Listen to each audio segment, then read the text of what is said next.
Bapa di dalam surga, kami datang dalam ucapan syukur pada siang hari ini. Terima kasih karena sungguh Tuhan atas kebaikan-Mu lah kami boleh berkumpul. Dan karena itu juga kami mohon kiranya Tuhan berkenan menyapa kami dengan kebenaran firman-Mu. Firman yang tidak berubah, tetapi firman yang kami percaya sanggup mengubah kehidupan kami. Itulah yang kami rindukan menjadi bagian dari setiap kami yang bersama-sama berkumpul, baik secara online maupun onsite di tempat ini.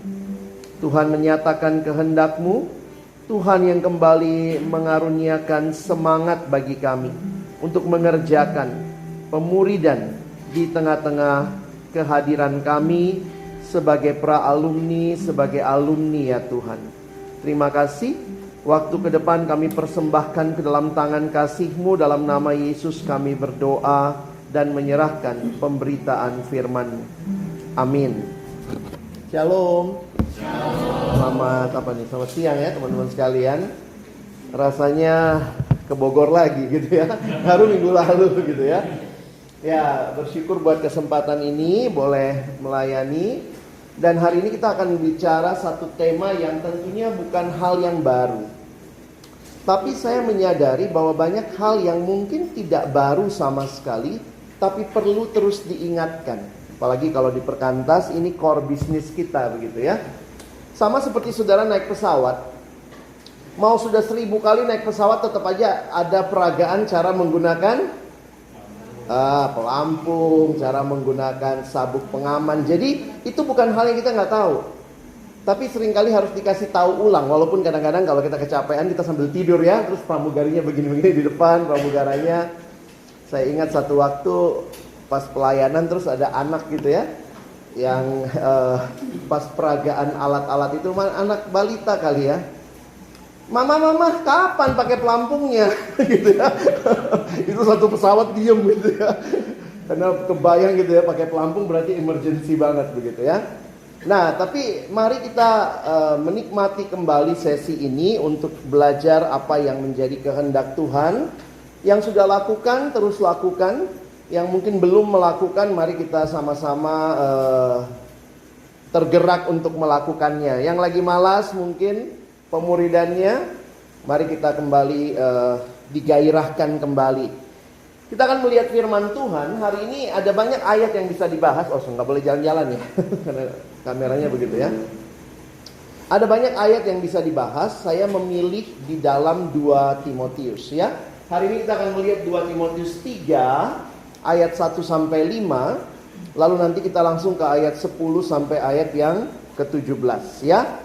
Nah, saya langsung aja membaginya sehingga nanti juga teman-teman bisa memperhatikan. Di dalam bagian ini adalah surat Paulus kepada Timotius. Apa menjadi yang jadi fokus Paulus? Di dalam bagian ini Paulus akan segera menyelesaikan pelayanannya.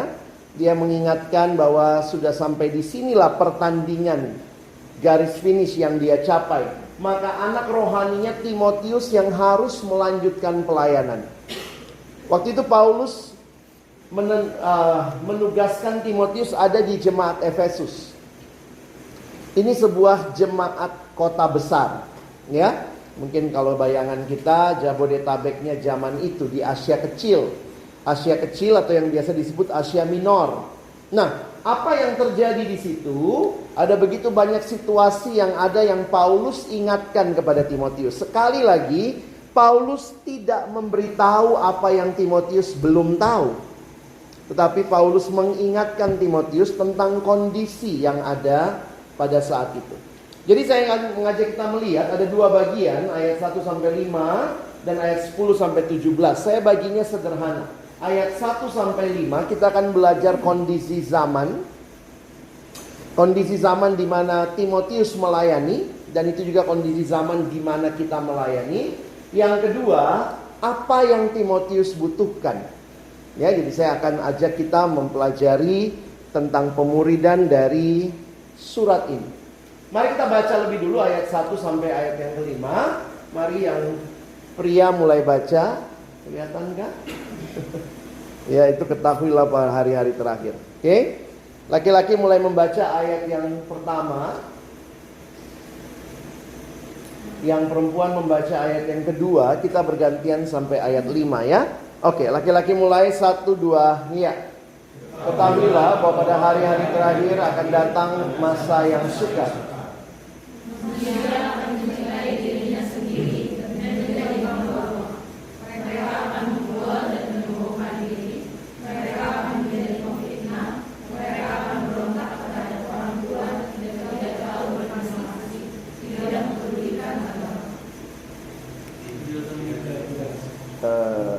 Kalau ininya kursornya harus deket situ supaya saya bisa klik. Oke. Laki-laki tidak tahu mengasihi, tidak mau berdamai, suka menjelekkan orang, garang, tidak suka yang baik,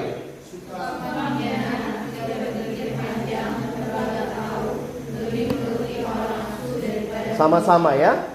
Secara lahiriah mereka menjalankan ibadah mereka, tetapi pada hakikatnya mereka memungkiri kekuatannya. Jauhilah mereka itu. Ya, mari kita akan lihat sama-sama bagian demi bagian. Yang pertama dulu kita lihat ya. Boleh digeser sedikit. Oke. Ini saya kasih judul manusia akhir zaman.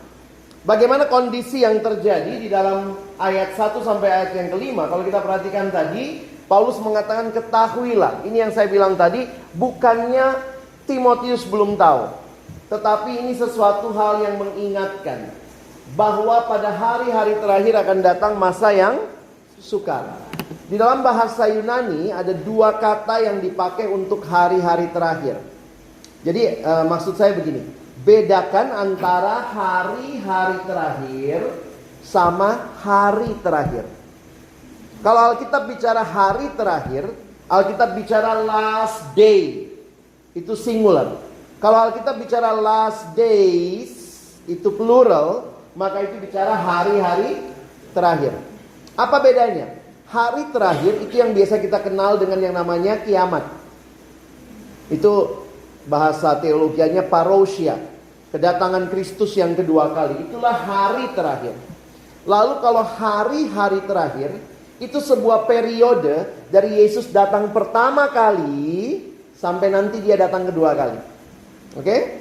Jadi perhatikan hari-hari terakhir yang dimaksudkan di dalam bagian ini. Jadi coba kita tes dulu. Paulus hidup di hari terakhir atau hari-hari terakhir? Hari-hari terakhir. Timotius hidup di hari-hari terakhir. Kita hidup di makanya ayat ini bukan nubuat. Ini adalah kondisi zaman, baik dari zaman Paulus sampai zaman kita. Ketahuilah bahwa pada hari-hari terakhir. Makanya saya katakan tadi, bukannya Timotius belum tahu. Dan waktu kita baca juga, bukannya kita belum tahu. Jangan bilang ini nubuat, nanti akan begini. Enggak, sudah terjadi dari Yesus datang pertama kali sampai Yesus datang kedua kali. Bahkan kalau kita trace back ke perjanjian lama, ini bukan hal yang baru. Tapi saya memberi judul, inilah kondisi manusia akhir zaman. Lalu perhatikan, digunakan istilah akan datang masa yang sukar. Di dalam bahasa Yunani, kata sukar itu dipakai istilah kalepos. Dan ini hanya muncul kalau tidak salah 1 kali di dalam bagian ketika ada orang yang kerasukan, lalu kemudian dia mematahkan belenggunya sehingga dikatakan sangat sukar dikendalikan. Nah, kata yang dipakai itulah kalepos. Jadi perhatikan istilahnya kalau bahasa Inggris, mark this, in the last days akan terjadi masa yang sukar. Apanya yang sukar? Ternyata yang sukar bukan iklimnya, global climate change, bukan ekonominya, tapi Alkitab Paulus menggunakan pemahaman yang sukar adalah manusianya. Maka perhatikanlah ada ciri manusia akhir zaman. Coba kalau teman-teman punya Alkitab di HP, coba daftarnya ada berapa ciri manusia akhir zaman. Coba mulai dari ayat 2 sampai ayat 5. Ada berapa ciri manusia akhir zaman yang muncul di situ?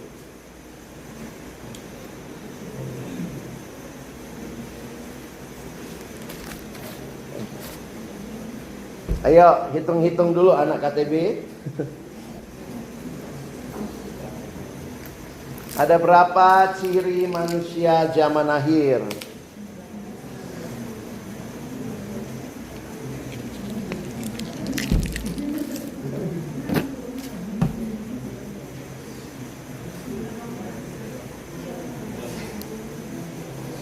Ada yang udah nyontek slide-nya. Ada berapa? 18? 19? 21? Bang Jerry Alkitabnya 2 atau matanya yang 2? Nah, kalau saya menghitungnya ada 19. Kenapa 19 yang terakhir saya masukkan sebagai ciri? Menuruti Allah. Mengapa? Karena kita ini manusia akhir zaman bukannya juga menolak Allah kok. Mencari Allah juga, tetapi mungkin bukan nomor 1 dalam list kita. Inilah kondisi manusia akhir zaman. Manusia yang hidup dengan segala macam halnya. Kalau kita mau telaah satu-satu banyak ya. Ada banyak ada banyak penafsir Alkitab mencoba memberikan klasifikasi dari setiap bagian ini. Tapi saya menarik untuk memperhatikan apa yang dituliskan oleh pendeta John Stott dalam tafsirannya. Dia memahami atau melihat kata cinta. Ya, ada kata cinta yang dipakai di sini. Memang menariknya bahasa Indonesia itu tidak konsisten menerjemahkan. Kadang-kadang gitu ya.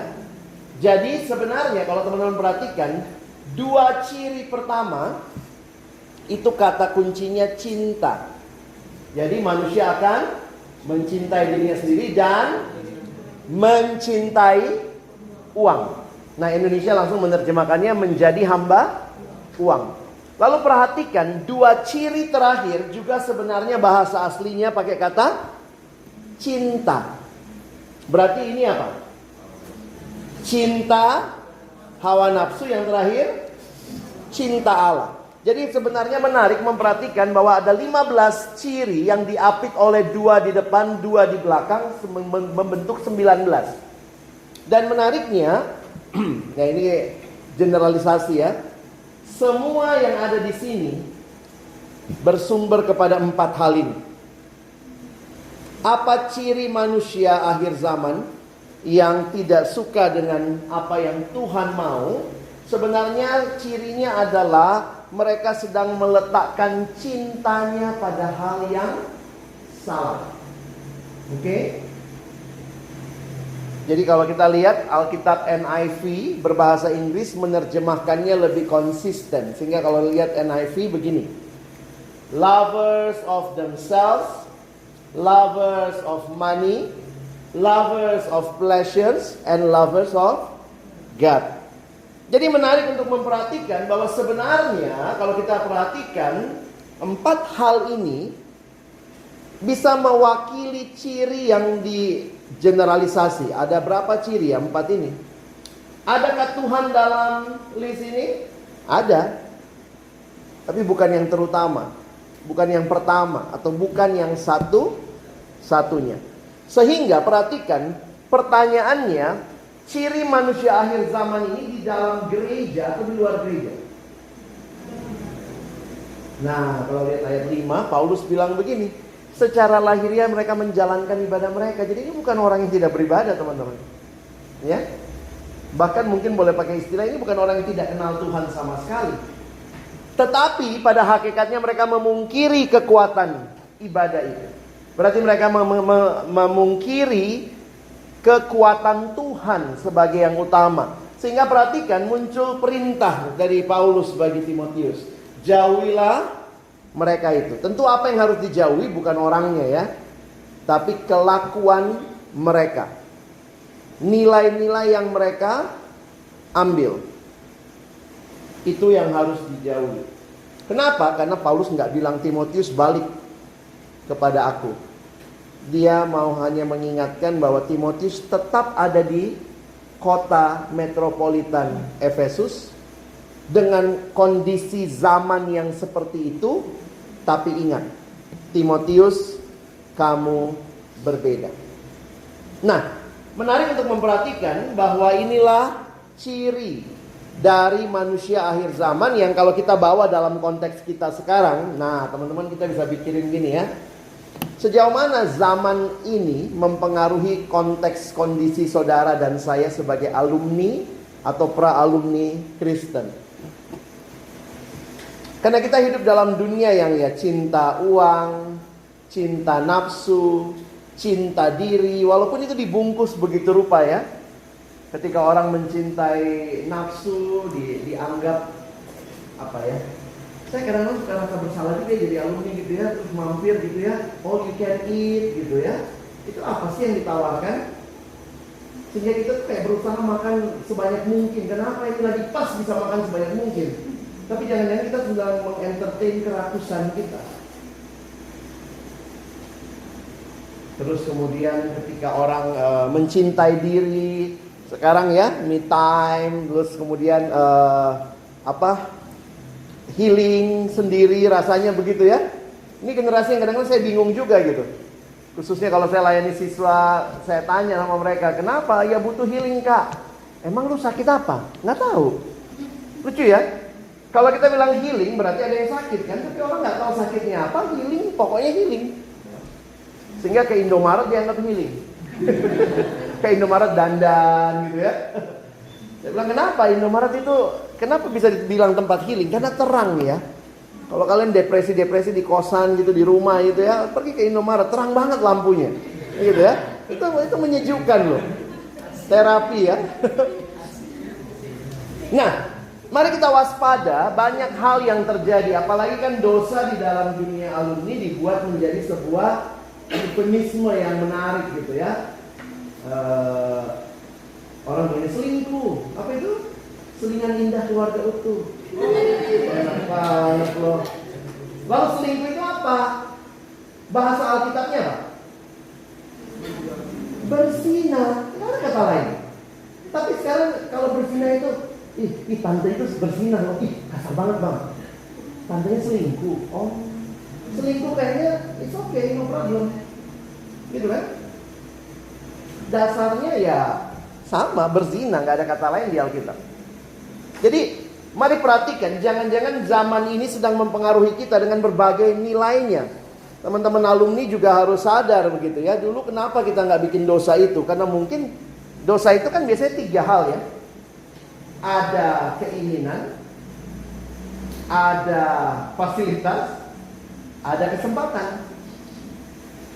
Di masa mahasiswa ada keinginan tapi nggak ada fasilitas dan kesempatan. Uang belum ada gitu ya. Kesempatan apalagi gitu ya. Kuliah, KTB, begitu jadi alumni, ada keinginan, ada fasilitas, uang ada, udah deh, pijet ke panti pijet mana begitu ya. Terus ada kesempatan, ada keinginan, itu klop gitu. Jadi banyak alumni justru waktu alumni dosanya lebih matang. Maksudnya kalau kita mau jujur-jujuran gitu ya. Coba kita lihat promosi buku tadi ya. Waktu mahasiswa uang nggak ada, keinginan baca ada. Begitu jadi alumni, uang ada, bisa beli, hubungi Citra, mohon Citra berdiri. Tapi nggak banyak juga alumni ya. Kalaupun beli biar kelihatan rohani ya. Habis beli di plastik sampai beberapa tahun kemudian gitu kan. Jadi memang jual lagi ya. Jangan jual lagi. Kalau ada adik KTB ulang tahun, hadiah. Jadi hati-hati loh. Kita mungkin tipis ya, tapi saya ingat sebuah pernyataan mengatakan begini. Sudut penyimpangan meskipun cuma 3 derajat akan terlihat jauh setelah 10 km. Benar? Cuman dikit kok. Coba tarik tuh sampai 10 kilo. Dia jauh banget. Sehingga ini jadi realita yang saya mau ingatkan teman-teman, kenapa saya mulai bicara dari sini? Karena ini juga realita yang ya saya juga alumni, saya juga punya pergumulan begitu ya. Coba, jangan-jangan kita udah mulai sekular. Bener gak sih ada Tuhan? Saya ketemu tuh adik yang pernah saya KTB-in, tapi pertanyaannya udah aneh-aneh gitu ya. Bener gak sih Bang? Apa memang Tuhan itu, kalau dia memang ada, belum lagi pergumulan hidup kadang-kadang gak sesuai dengan yang kita inginkan ya. Lalu kemudian yang dia pertanyakan Tuhan, lupa mempertanyakan dirinya. Lalu mulai ya, sekularisme ini kan berkembang sekitar tahun 60-an di Amerika secara khusus, yang memisahkan antara wilayah privat dan wilayah publik. Jadi apa, sejak itu katanya waktu itu di Amerika, sebenarnya jauh sebelumnya juga ada sekularisme, tapi yang paling terlihat di negara barat itu di Amerika 1960-an, di mana orang-orang mengatakan kalau kita mau ibadah itu wilayah privat, nggak usah dibawa di wilayah publik. Jadi akhirnya tidak ada lagi doa sebelum mulai sekolah di sekolah-sekolah negeri di Amerika yang dulunya tradisinya Kristen. Kalau mau doa itu wilayah privat. Nah akhirnya sampai ya terjadilah sekularisme juga begitu ya. Di kantor memang ya kita nggak terlalu kelihatan kan bos kita Kristen apa bukan. Kadang-kadang kita nggak ngomongin itu ya. Tapi saya ingat prinsip yang Bang Peter pernah ngomong ya. Sebaiknya dari awal kamu terlihat di kantormu identitasmu dengan jelas bahwa kamu Kristen sungguh-sungguh. Kenapa Bang? Jangan awal-awal karena mungkin masih kroco-kroco anak bawang gitu ya, nggak mau kelihatan Kristen, diajak bos, ayo mari kita panti pijat, mari kita minum, mari kita ngerokok. Aduh nggak enak Pak, ya udah ngerokok nanti, karena harapannya gini, nanti kalau saya jadi pimpinan, saya bilang, tidak ada rokok kalau kita entertain misalnya. Tapi udah terlambat. Orang bilang, alah dulu dia ikut ngerokok kok, dulu juga buka panti pijat, datang juga dia. Sehingga ketika itu kita mulai mau bersaksi hanya karena kita punya posisi, bisa jadi udah terlambat. Dan saya ingat sekali Bang Peter ngomong, supaya kita dari awal aja ketahuanlah kita sungguh-sungguh dah. Dibilang fanatik deh. Poinnya apa? Supaya kita juga bisa jaga diri kita. Jangan jadi Kristen sungguh-sungguh hanya kalau punya posisi. Seolah-olah saya bisa mempengaruhi. Waktu kita masih dalam posisi yang paling bawah, identitas kita kan nggak berubah. Makanya Paulus langsung bilang ke Timotius gitu ya, jelas kamu siapa. Nah, pragmatisme, konsumerisme, hedonisme ini banyak sekali di kalangan alumni ya. Kita nggak sadar aja. Beberapa orang bahkan juga mungkin ya ingin sesuatu lalu kemudian entah terjebak pinjol kah, ada yang terjebak sama mau liburan tapi ngutang begitu ya. Ya tanda kutip ya, kita tahu kalau ngutang untuk hal yang pas, kebutuhan, tapi kartu kredit segala macam itu rasanya, apalagi semua sekarang begitu ya. Semua bisa pay later. Kalau untuk alumni oke lah ya, terjebak kan, tapi mungkin bisa bayar. Tapi itu banyak anak-anak siswa mahasiswa terjebak. Jadi barangnya datang ke rumahnya, pay later nggak sanggup bayar. Dan itu mengerikan sebenarnya. Kenapa? Konsumerisme. Kalau orang punya barang itu, saya juga mau punya. Poinnya adalah kita punya barang yang kita butuh atau tidak. Dulu waktu belajar simplicity ya, kadang-kadang nggak gampang ya. Sampai sekarang saya masih bergumul juga gitu. Kalau ada, kita butuh berapa lemari baju sih? Ayo yang perempuan jawab, berapa lemari baju? 1 ya. Berarti kalau bajunya nambah, nambah lemarinya. Nah itu kan realitanya kan. Sehingga waktu kami belajar simplicity, belajarlah untuk konsisten. Kalau ada 1 baju baru masuk, ada harus 1 baju keluar. Karena kalau tidak, kita itu penimbun sampah. Coba cek lemari bajumu, ada baju yang udah nggak dipakai setahun. Nah itu untuk siapa? Tapi karena ini lucu, kita suka gitu ya. Terus ada, tapi kita nggak pernah pakai juga. Nggak ada orang bisa pakai sekali 10 baju. Tapi kita rasa, jadi kita bilang kita nggak pragmatis, kita nggak konsumeris, tapi bisa jadi cara hidup kita seperti itu. Dan ini juga jadi pergumulan, apalagi kalau orang ngasih, biasa habis pelayanan zaman yang dulu dikasih baju ya. Sering banget tuh pembicara dikasih baju. Aduh, saya bilang nih kalau satu masuk nih, prinsipnya harus satu keluar gitu ya. Tapi yang satu belum dipakai, dikasih lagi yang baru gitu ya. Jadi hati-hati, kita penimbun barang. Kita orang-orang yang senang dengan sampah sebenarnya ya. Kenapa? Karena ada keegoisan, ada rasa ingin memiliki. Lalu ini yang juga mengerikan sekarang, yang materialisme. Oh, saya mah nggak matre. Mungkin kita nggak matre secara praktisnya, karena juga nggak punya uang. Tapi keinginan kita jangan-jangan keinginan matre. Saya ketemu lah ya, nggak ada tentunya. Ada nggak orang tua yang lesin anaknya matre? Ada teman-teman yang dulu pulang sekolah dilesin papa mamamu, kau les matre ya nak ke sana. Ada? Nggak ada kan? Tapi kok orang bisa matre? Karena tanpa sadar, ini tanpa sadar, maaf ya. Orang tua memberikan nilai-nilai yang diukur semuanya dengan materi. Ayo kalau kumpul keluarga, arisan, udah. Terus mulai mama ngomong, itu lihat anaknya, tulangmu, itu namanya sukses, lihat mobilnya. Oh, baru ganti mobil dia, masuk itu tanpa sadar ke anaknya. Sukses itu kata mamaku kalau mobilnya ganti, berarti sukses tergantung materi. Jadi memang gak ada orang tua ngelesin anaknya materi, tapi ucapan-ucapan kita jangan-jangan membuat anak kita menangkap. Itu lihat itu baru namanya sukses, sudah selesai S2 dari luar negeri. Masuklah, oh. Mulai kalau dari luar bumi ya, sama lagi orang tuanya itu ya. Jadi dilihat gitu ya. Ada juga yang nanya gitu. Ya ini ada yang nanya tadi ya. Ya abang ke Bogor, iya. Naik apa bang? Ini dia lagi di kereta. Kok naik kereta bang? Mau naik apa? Naik pesawat nggak ada bandara gitu ya. Terus tanya, aku nggak punya kendaraan? Nggak berniat beli kendaraan? Enggak juga sih. Kata saya udah memilih untuk tidak berkendaraan ini ya. Saya nggak punya mobil, saya nggak punya motor begitu ya. Itu pilihan kan? Karena saya nggak punya kebutuhan yang terlalu mobile harus punya motor dan mobil begitu ya. Motor saya kasih adik saya begitu. Jadi ada hal-hal yang orang kaget gitu loh. Kenapa?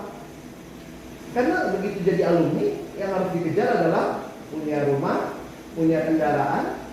Dan itu juga, ya saya menghargai ada orang-orang yang memang mungkin masih memilih jadi kontraktor, tukang kontraknya kontrak di perusahaan ini, tahun depan kontraktor itu kan. Jadi hati-hati dengan pilihan-pilihan yang kita buat. Jangan-jangan itu menyingkapkan hati kita ini lagi gimana. Saya pernah juga ya ngalamin, walaupun saya bilang saya memilih tidak punya kendaraan, tapi malu juga pergi reuni kan. Waktu itu pergi reuni, naik taksi gitu ya, bang turun sini, padahal masih 2 rumah lagi. Iya. Karena apa ya, kita punya pride yang istilahnya ya elah dulu kuliah lu nyontek sama gua, sekarang mobil dia bagus, gua masih naik. Mobil saya lebih mahal sih ya, karena Transjakarta itu kan lebih mahal gitu kan, dari mobil dia gitu. Dan baik gitu, saya ngajak semua orang boleh naik gitu ya. Jadi teman-teman ada hal-hal yang kita mesti sadari gitu. Jangan-jangan nilai dunia yang masuk kepada kita. Kenapa ini semua penting? Karena kita pada saat yang sama Tuhan minta untuk jadi orang yang bukan cinta uang, bukan cinta diri, bukan cinta nafsu, tapi cinta ini. Kita harus jadi pecinta Allah. Lovers of God. Inilah yang menjadi perjuangan kita yang tidak pernah selesai selama kita hidup dalam dunia. Teman-teman sudah pra-alumni, sudah jadi alumni junior baru 5 tahun pertama, alumni yang sudah madya sampai alumni yang senior. Kita belum pernah selesai jadi murid. Ini satu-satunya mata kuliah yang kita belum pernah tamat gitu ya. Nggak ada wisudanya. Wisudanya di sana. Ada yang mau wisuda duluan? Titip salam. Ini menunjukkan bagi kita kenapa pemuridan tetap penting di dunia alumni. Oke? Kita tidak hanya mencetak orang-orang yang jadi mahasiswa yang berintegritas, mahasiswa yang rajin KTB, tetapi kita butuh murid-murid sampai dia di pra-alumni, alumni madya, junior, senior, kita butuh pemuridan. Jadi sebenarnya poin saya cuma itu ya. Amin. Kalau kita berhenti jadi murid, kita berhenti hidup bagi Allah, jangan-jangan nilai-nilai itu tanpa sadar itu yang menguasai kehidupan kita. Saya sudah melihat alumni yang akhirnya harus bercerai. Kenapa? Yang laki-lakinya aktif, perempuannya mantan ketua dari satu pelayanan. Tapi ya, waktu mulai jadi alumni, lingkungan, dia mulai cari teman-teman yang di kantornya, dan itu tidak ada yang Kristen ternyata. Jadi saya waktu itu kagum juga gitu ya. Dia sudah tidak pelayanan tapi persembahannya masuk terus. Persembahannya bertambah gede karena kerjanya di perusahaan minyak ya, yang ceweknya.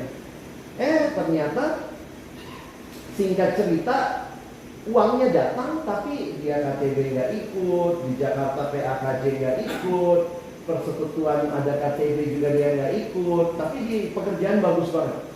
Uang nambah, trainingnya luar negeri, Amerika 3 bulan, gitu-gitu ya. Ketika dia ngalamin masalah sama suaminya, penasehatnya siapa? Teman-teman kerjanya. Karena nggak punya lagi komunitas. Datang pun udah rasanya sibuk banget, selalu pulang malam gitu ya.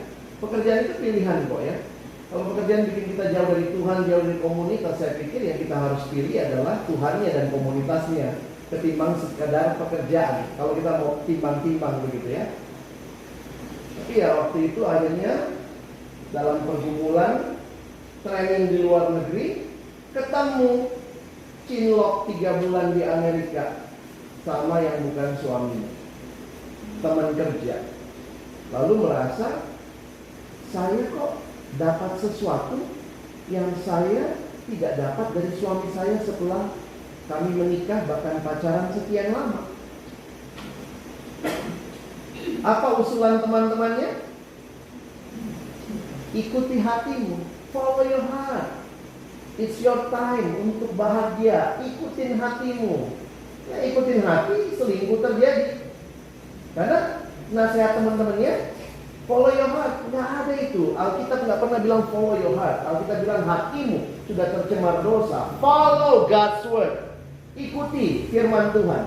Meskipun hatimu pengen banget selingkuh, tapi firman Tuhan bilang jangan, ya jangan.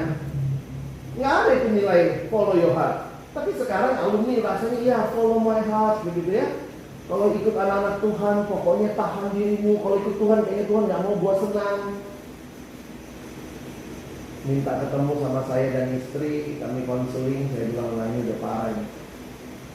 Saya takutnya waktu dia di Amerika 3 bulan mungkin sudah tidur bareng laki-laki itu. Jadi ada keterikatan yang lebih dari emosional aja. Saya bilang ini udah gak bisa, cari konselor. Udah, cari konselor, dijalanin, akhirnya gak bisa, pisah, cerai. Usia pernikahan 3 bulan. Jadi ngeri sekali ya. Itu yang saya bilang begini ya. Kalau saya ngomong tentang pentingnya pemuridan, ini bukan ecek-ecek gitu ya, supaya nanti baiklah ada komunitas saling melayani gitu ya. Jauh lebih dalam lagi, kita butuh counter culture community. Komunitas yang menjadi budaya tandingan, yang bisa berkata tidak kepada apa yang memang tidak benar dan ya kepada apa yang benar. Dan siapa itu? Teman-teman yang Tuhan berikan di dalam komunitas pemuridan yang sama-sama bertumbuh. Ada KTB Pak Sutri tadi ya, bersyukur juga tuh. Kadang-kadang di Pak Sutri juga gitu ya. Suami istri kan kita nggak selamanya sepakat juga ya. Tapi kadang-kadang nanti entah istrinya yang makin duniawi, suaminya yang makin duniawi. Tapi kalau pas lagi KTB kan begitu ya. Saya ingat kalau saya pimpin KTB Pak Sutri itu sekalian nanti karena biasa gini, saya udah ngomong bang sama dia, sama suami saya, tapi nggak mau dengar. Tapi kalau abang yang ngomong, langsung dengar dia. Jadi pas waktu KTB, dengar itu Bang Alex, dengar itu. Kalau dengar Bang Alex kan, karena di rumah udah diberantemin itu. Jadi memang menarik ya, KTB itu kelompok tumbuh bersama. Jadi waktu satu ngomong, akhirnya yang satu bilang, itu kan kayak gitu keluarga, nggak kayak kita. Taunya dari mana, wah gitu ya. Lihat itu Kak Ayu sama Kak Sur gitu ya. Jadi kalau kita punya counter, kalau kita merasa keluarga kita lah satu-satunya, waktu kita berantem habis kita. Suami bilang ini, istri bilang ini, lalu nggak punya komunitas, sudah lama nggak datang persekutuan, malu juga ya kalau udah lama nggak datang terus mau datang tiba-tiba kucuk-kucuk gitu ya. Apalagi kalau datang langsung punya masalah kan, orang juga mikir gitu. Makanya saya pikir ini kebutuhan kok. Sorry ya kalau saya harus mengatakan pemuridan bukan pilihan, tapi kebutuhan. Pilihan itu begini, bisa ya, bisa enggak. Kalau kebutuhan saya butuh, maka saya cari. Saya ketemu satu alumni yang saya bersyukur juga ya, karena dia mau, jadi pernah lah dalam hidup saya dia hadir begitu ya. Waktu dia baru jadi alumni, dia kerja di salah satu apa sekarang namanya mega store gitu ya, atau mungkin kayak hypermart begitu ya, toko yang besar. Jadi dia kerjanya shift, satu hari 3 shift. Sudah coba cari KTB sama siapapun, nggak ada yang bisa. Karena yang lain pagi kerja sampai sore. Dia kadang-kadang kerjanya mulai jam 11, kalau dapat middle sampai jam berapa, nanti kalau nggak sampai malam. Jadi waktu itu dia datang gitu. Dia datang bilang sama saya, Bang Alex bisa cariin saya KTB nggak? Jadi saya tanya, jadwalmu bagaimana? Itulah Bang, ternyata dia selama ini udah nyari, tapi nggak ada yang ketemu. Terus kemudian waktu itu saya bilang, ya sudah lah, gini aja deh ya. Mau nggak kita KTB berdua? Kaget juga dia. Hah? Berdua Bang? Ya iyalah, nggak apa-apa. Karena konsepnya ini juga nggak tahu ya. Kita di Perkantas membangun konsep orang bertumbuh harus kelompok dan harus kelompok. Sementara kalau nggak bisa kelompok, terus gimana? Nggak bertumbuh. Jadi saya bilang, nggak apa-apa berdua. Oh gitu ya Bang? Boleh? Ya boleh. Jadi kami KTB jam 6 pagi ya, sebelum dia masuk shift gitu ya. Harus ada. Karena gini, pulang kerja dia ambil kuliah S2. Ya biasa sekarang kan ya. Tapi di situ saya melihat dia ambil kuliah S2, dia bekerja shift, tapi dia masih mau KTB. Yang di situ saya pikir ya udah saya serahkan diri, saya beri diri saya. Kami KTB pernah jam 6 pagi, lebih sering sih mulai jam 9 malam. Pulang kuliah sampai jam 11 gitu ya. Dan karena berdua lebih enak atur jadwalnya. Jadi hati-hati juga loh. Kalau Perkantas cuma punya satu pola pemuridan, yaitu pemuridan kelompok saja. Maksud saya begini ya, saya bukan menolak kelompok. Ini karena kalian udah dewasa, udah alumni ya. Kalau kamu butuh orang yang mementor kamu, mendampingi kamu, dan tidak bisa kelompok, sedapat mungkin cari kelompok. Kalau nggak bisa cari kelompok, ya sedapat mungkin cari yang bisa jadi mentor.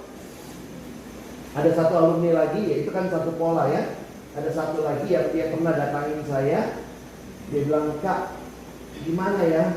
Saya tidak, ya selalu, kalau sekarang orang selalu sibuk ya. Rasanya kalau jadi alumni nggak sibuk tuh kayaknya kurang berkarya ya. Saya sibuk Bang. Saya bilang, ya kalau kamu sibuk, saya bilang gini, kita punya banyak resource sebenarnya. Dan kita cari aja, resource-nya kita ketemu gitu ya. Misalnya begini, kau lihat misalnya, saya ambil contoh, di Perkantas Bogor, ada berapa staff? Mungkin kamu gak bisa KTB rutin gitu ya. Tapi bulan ini saya ingin belajar sesuatu. Kayaknya waktu itu Kak Sabto pernah khotbah itu. Maka bulan ini saya kasih waktu saya 2 jam ketemu Kak Sabto. Bulan depan, Kak Ayub, saya senang kalau Kak Ayub bawain ini, saya suka dapat sesuatu. Maka bulan depannya saya ketemu Kak Ayub. Bulan depannya lagi mungkin saya ketemu Kak Sylvia. Itu memang istilahnya gini loh. Orang kalau mau bertumbuh apa aja dijalanin gitu ya. Kelompok itu basis kita. Tapi kalau kelompok tidak bisa, pribadi pun bisa. Jadi kadang-kadang sorry ya, kalau kita pakai ilustrasi, Paulus Timotius itu pelayanan pribadi atau kelompok? Kita suka bilang, wah teman kelompok kecilnya Timotius adalah Titus, karena kitabnya dekat, padahal nggak ada hubungan orang itu ya. Lucu loh. Kalau memang, jadi di Alkitab itu tidak cuma hanya ada pola Yesus, ada pola Paulus, Timotius. Jadi bisa jadi dalam hidupmu ada beberapa orang yang akan berperan membangun atau bertemu kamu. Dan kami staff-staff terbuka untuk itu. Saya sama istri sebelum pandemi gitu ya, setiap bulan ketemu satu adik-adik pra alumni yang lagi pacaran. Kami ajak mereka makan. Bulan ini pasangan ini gitu ya. Siapa sih yang nggak mau diajak makan, dibayarin lagi ya. Nanti saya yang ngajak, saya yang bayarin gitu ya. Tapi di situ kami tanya, gimana perkembangan kalian KTB berdua, iya bang, pakai bahan apa yang bisa ini, apa yang bisa kami doakan. Cuma memberi kesempatan seperti itu. Sehingga maaf ya, jangan juga tertekan melihat yang tadi ya, semua KTB, lalu aku belum masuk, aku kemana ya, kayaknya KTB Pak Sutri, aku belum menikah, KTB Esther, aku bukan Esther, aku laki-laki, gitu ya. KTB Amos, aku perempuan. Ada banyak cara kok bertumbuh, ya. Nah maksudnya gini kan, hari ini kita mau bicara revitalisasi pemuridan. Apa sih sebenarnya pemuridan? Ada orang-orang yang memberi diri, menemanimu, engkau atau cari orang yang berjalan bersama kamu jadi murid. Bahkan kalaupun teman-teman sudah punya kelompok pemuridan, boleh nggak ngajak Kak Sabto makan, ngobrol sama Kak Sabto?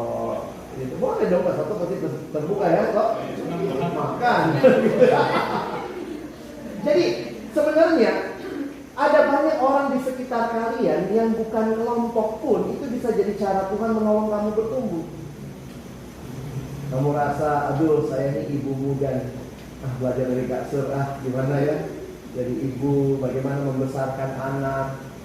Tapi kalau gabung KTB Pak Sutri kayaknya agak susah, saya masih di tempat yang jauh sekarang. Ajak ngobrol pribadi, jangan tunggu ilmunya nanti dapat kalau jadi KTB. Loh, nggak begitu hidup, ya. Jadi anak perkantas itu suka, ada banyak yang suka nyalah-nyalahin. Dia bilang begini, bang, aku dari daerah, aku datang ke Jakarta, datang ke PAKJ, aku minta KTB, nggak ada yang mau KTB-in aku. Oh gitu deh. Iya, makanya aku sekarang jauh dari Tuhan. Jadi dia salahkan perkantas dan tidak ada KTB. Saya bilang ada begitu banyak kami yang bisa kau ajak makan, kau ajak ngobrol, kau ajak tanya. Ini cuma masalah di kamu. Hati-hati ya sistem kita. Jadi gini, kalau kelompok tidak menolong kamu bertumbuh, poinnya kamu harus bertumbuh. Cari cara lain. Apa? Pribadi. Misalnya ya, mungkin nggak terlalu suka sama kami, staf yang muda-muda. Cari misalnya Kak Tadius, ya cari ke Kelapa Gading misalnya mau. Ini nggak apa-apa. Kak Tadius boleh nggak minta setengah jam ngobrol atau apa gitu ya. Kalau nggak Zoom, yang di Zoom juga begitu ya. Aduh, aku ada di pedalaman. Ya sudah, syukurlah kamu di sana gitu ya. Masih ada pulsamu deh. Ya udah, kita komunikasi. Jadi ada satu alumni yang melakukan itu waktu karena dia ikut mentoring di luar negeri ya. Dia ikut mentoring lalu disuruh dia find your mentor. Waktu itu dia lagi di Amerika studi, dia telepon saya, bang, boleh nggak abang jadi mentor saya? Saya bilang requirement-nya apa? Setiap bulan saya akan telepon abang sekitar 1 jam. Abang punya hak bertanya apa saja tentang hidup saya dan saya harus jawab jujur. Oh gitu. Oh boleh lah gitu ya. Jadi setiap bulan dia telepon gitu ya. Saya tanya ya, saya ikutin polanya. Ada satu buku waktu itu karena saya juga waktu itu masih staf baru ya. Ada yang mentoring kayak gitu ya. Jadi saya pelajari juga. Oh ada orang yang menyerahkan dirinya untuk dimentor. Nah ada 7 pertanyaan yang dibikin oleh Bapak Chuck Carlson dalam bukunya ya. Misalnya pertama pertanyaannya, apakah dalam bulan ini kamu ada penyalahgunaan keuangan? Bagaimana penggunaan uangmu? Bagaimana yang kedua? Bagaimana penggunaan waktumu deh? Oh bulan ini aku hektik banget bang, tugas kuliah nggak kelar jadi oke. Jadi kita apa lagi yang didoakan? Pertanyaan ketiga, apakah dalam bulan ini kamu ada dalam ruangan tertutup dengan lawan jenis? Nah, itu ditanyakan juga. Nggak ada sih bang, waktu itu tertutup di mana ya? Nggak ada misalnya begitu ya. Lalu kita tanya lagi, apakah bulan ini ada kejatuhan seksual gitu. Jadi itu hal-hal yang sebenarnya teorinya begitu ya. Memang ini sangat Amerika. Hal-hal kayak gitu kan sensitif ya. Nah, Saya senang pertanyaannya. Yang paling saya senang pertanyaan ke-7. Setelah semua dilalui 1, 2, 3. Pertanyaan ke-7 apa? Apakah Anda baru saja berbohong kepada saya? Wah, itu menarik tuh. Chuck Carlson kasih pertanyaan terakhir. Apakah Anda baru saja berbohong kepada saya dari semua ceritamu di atas? Jadi teman-teman, saya harap kita mengerti pemuridan sebagai sebuah proses yang di dalamnya Tuhan sedang membentuk kita melalui orang-orang yang hadir dekat dengan kita kok. Silakan find your mentor, find your friend, spiritual companion, begitu ya. Sekarang ini saya lagi bersyukur juga ya, ada yang mau mentor saya gitu ya. Kadang-kadang kalau buat kita yang di atas-atas ini usianya gitu ya, siapa lagi mentor? Tapi ada ternyata yang waktu itu dia bilang, Alex, kamu mau saya jadi temanmu? Saya mementor kamu, kita ketemu hanya by Zoom 2 bulan sekali. Mau gitu ya. Jadi itu ada satu yang saya ketemu 2 bulan sekali. Lalu ada satu lagi ini, dia profesor. Waktu itu saya ikut retretnya. Retretnya kayak AWD begitu, tapi dia punya istilah spiritual companion. Setiap bulan saya kasih waktu 1 jam. Kamu mau spiritual companioning with me? Siapa yang nggak mau gitu ya, ikut kelasnya aja kita. Sampai saya akhirnya belajar gitu. Saya rekam ya percakapan kami sederhana. Setiap kali dia datang lewat Zoom. Apa yang dia lakukan? Dia hanya menanyakan pertanyaan kepada saya. Dia tidak memberi nasihat, dia tidak memberi apa-apa. Dia cuma bilang, Alex, Tuhan lagi mau bicara kepadamu. Saya mau menemani kamu untuk mendengarkan Tuhan. Jadi memang itu sekarang lagi berkembang ya, yang namanya spiritual companion. Di Indonesia ada beberapa STT yang sudah punya mata kuliah spiritual companion. Nah ini salah satu yang berkembang. Jadi bukan counseling, bukan mentoring, bukan coaching, ya banyak banget sih di Indonesia ya. Sekarang spiritual companion. Jadi teman perjalanan spiritual. Nah saya bersyukur juga profesornya langsung yang karena saya ikut retretnya. Saya tertarik, terus dia bilang pulang dia kirim email, kamu mau nggak setiap bulan? Oh, mau gitu ya. Jadi dia bebas bertanya, tapi pertanyaannya sebenarnya bukan sedang menggurui saya, tapi menolong saya mendengarkan Tuhan. Jadi saya pun juga berpikir gitu, karena saya nggak punya pemimpin kelompok kecil lagi gitu ya. Siapa lagi yang saya cari? Sekarang saya mimpin orang begitu, tapi saya juga harus diisi. Saya juga harus punya kerohanian yang baik untuk bisa mengisi orang lain, begitu ya. Jadi teman-teman ingat, kita butuh jadi pecinta Allah. Simpelnya pecinta Allah itu ini. Apa bukti kita mengasihi Allah? Yang pertama, kita baca ayat Yohanes 14 ayat 15 ya. 1, 2, ya.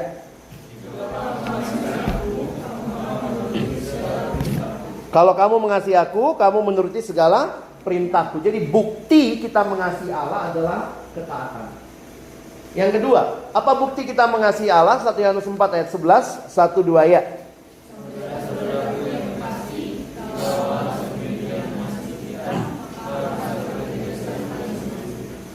Bukti mengasihi Allah, kepada Allah taat, kepada sesama mengasihi. Jadi kalau kita pikir-pikir, pecinta Allah yang mengasihi Allah, mengasihi sesama. Bukankah itu pemuridan? Kalau saya diminta menyimpulkan pemuridan secara paling sederhana, apa yang dibangun? Pemuridan adalah sebuah proses orang membangun cinta kepada Allah dan cinta kepada sesama. MHB bab 1, cinta kepada siapa tuh? Bicara hidup baru.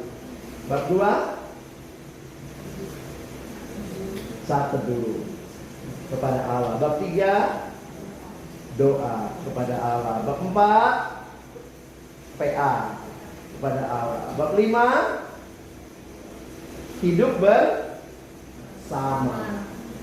Bab 6, menceritakan kabar baik kepada sesama. Kamu saat teduh tiap hari pasti cuma 2. Kalau enggak hari ini Tuhan bilang kasihi aku melalui cara ini, atau kasihi sesama. Cuma 2. Pemuridan itu kita sedang membangun hidup yang makin cinta Allah dan makin cinta sesama. Nah, karena itulah apa yang Timotius butuhkan. Sebagai penutup, Yang Timotius butuhkan, teman-teman perhatikan, untuk bisa jadi pecinta Allah di tengah kondisi zaman yang tidak cinta Allah. Timotius butuh apa? Nah, engkau telah mengikuti ajaranku, cara hidupku, pendirianku, imanku, kesabaranku, kasihku, ketukunanku. Ada berapa kataku di situ? 1, 2, 3, 4, 5, 6, 7. Saya coba lihat begini ya, teman-teman kalau lihat Yunaninya, tetapi engkau. Lalu nanti muncul lagi di ayat 14, tetapi hendaklah engkau. Dalam bahasa Yunaninya itu dipakai kata tetapi engkau 10:14 bahasa Yunaninya, ini bukan bahasa Batak ya, sude. Ya. Nih 10. Tetapi engkau. Jadi seolah-olah begini ya, ayat 1 sampai 5 ini loh kondisi. Tetapi engkau beda. Nah, ditunjuk begini. Di tengah kondisi seperti ini, Timotius kamu beda. Tetapi hendaklah engkau. Apa yang menarik? Yang pertama, Timotius diharapkan menjadi manusia yang terus berjuang untuk hidup beda dengan zaman. Kita rindu alumni-alumni yang berbeda dengan dunia. Maka ada 3 hal yang kita butuh. Komunitas, kitab suci, dan kita perlu pegang identitas. Kita lihat yang pertama dulu. Ayat 10 sampai 11. Kehidupan iman tidak cukup hanya dibicarakan, tapi perlu ditransfer. Teman-teman bisa lihat ajaran saya waktu saya ngajar, waktu saya khotbah. Tapi kalian nggak bisa lihat cara hidupku, kesabaranku. Itu mesti punya relasi yang dekat. Makanya saya menghayati yang Paulus maksudkan. Engkau sudah ikuti ajaranku, cara hidupku. Itu berarti ada pemuridan yang intensional. Paulus benar-benar memasukkan Timotius ke dalam hidupnya, membagi hidupnya. Makanya penting sekali kelompok kecil. Ada yang nanya, apa itu kelompok kecil? Ya, kelompok yang gak terlalu besar ya. Kenapa? Demi terjadinya interaksi itu. Kita bersyukur ada ibadah seperti ini, tapi juga kita bersyukur ada kelompok-kelompok KTB ya. Nah, yang kedua pentingnya kitab suci. Jadi bagaimana teman-teman alumni bertahan? Pertama, prioritaskan pemuridan jadi bagian hidupmu, komunitasmu. Yang kedua, pentingnya kitab suci. Apa gunanya? Jelas, mengajar, menyatakan kesalahan, memperbaiki kelakuan, dan mendidik orang dalam kebenaran. Pemuridan belajarnya apa? Kitab suci juga. Dengan apakah seorang muda mempertahankan kelakuannya bersih? Menjaganya sesuai dengan firman Tuhan ya. Nah, ini kalimat D.L. Moody. The Bible will keep you from sin, or sin will keep you from the Bible. Maka ingat, the Bible was not given for our information, but for our transformation. Teman-teman ya, kita belajar Alkitab bukan supaya menang CCA ya, cerdas cermat Alkitab ya. Walaupun di beberapa gereja kalau ada cerdas cermat Alkitab, kau anak terkantas ya, kau yang maju gitu ya. Karena rasanya sangat penting dan pintar. Yang Alkitab tidak dimaksudkan menambah pengetahuan, tetapi mengubah kehidupan. Maka terakhir, pentingnya juga kita bawa identitas. Ingat diri, siapa kita. Menarik sekali di ayat 17 ada kalimat manusia kepunyaan Allah. Apa artinya manusia kepunyaan Allah? Sebenarnya kalau kalian perhatikan di dalam bahasa Inggrisnya dipakai istilah man of God, tentu termasuk women ya. Identitas itu adalah kita ini adalah miliknya Allah. Ingat, pemilik hidup kita bukan diri kita, bukan dunia ini, tapi Allah. Maka man of God. Dan ini muncul sebenarnya bukan kali pertama. 2 kali dalam kitab Timotius. Muncul juga di 1 Timotius 6 ayat 11. Sayangnya memang terjemahannya manusia Allah. Ini kalau baca ini kayak bingung. Engkau hai manusia Allah. Ini Power Ranger ya. Sebenarnya sama, istilahnya man of God. Makanya 2 Timotius lebih pas menerjemahkan manusia kepunyaan Allah. Jadi baik di 1 Timotius 6 ini ya, man of God. Dua-duanya sama. Di sini 2 Timotius 3 manusia kepunyaan Allah. Di sini manusia Allah, terjemahan dari man of God. Jadi poin ini adalah yang teman-teman saya harapkan boleh bawa pulang. bahwa di tengah dunia yang makin menyimpang dari kebenaran, kita dikasih 3 hal supaya kita bisa hidup baik. Pertama, Tuhan kasih komunitas yang bertumbuh sama-sama. Yang kedua, Tuhan kasih firman Tuhan, pelajari pribadi, renungkan setiap hari, tapi pelajari juga dalam komunitas yang teman-teman ikuti. Dan yang ketiga, Tuhan ingatkan kita punya identitas. Kita bukan milik dunia, kita miliknya Allah. Nah, kiranya waktu kita menyadari ini semua, kerinduan sesi hari ini kan kita sama-sama bergairah lagi lah buat kelompok kecil ya, buat pemuridan yang sudah lama tidak melakukan. Jadi itu yang saya mau bagikan dari sesi hari ini. Thank you. Apakah ada yang mau bertanya? Cukup jelas?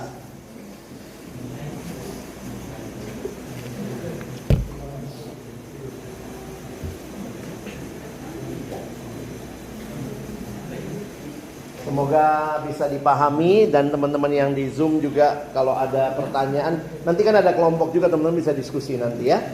Tapi thank you buat kesempatan ini. Mari kita berdoa.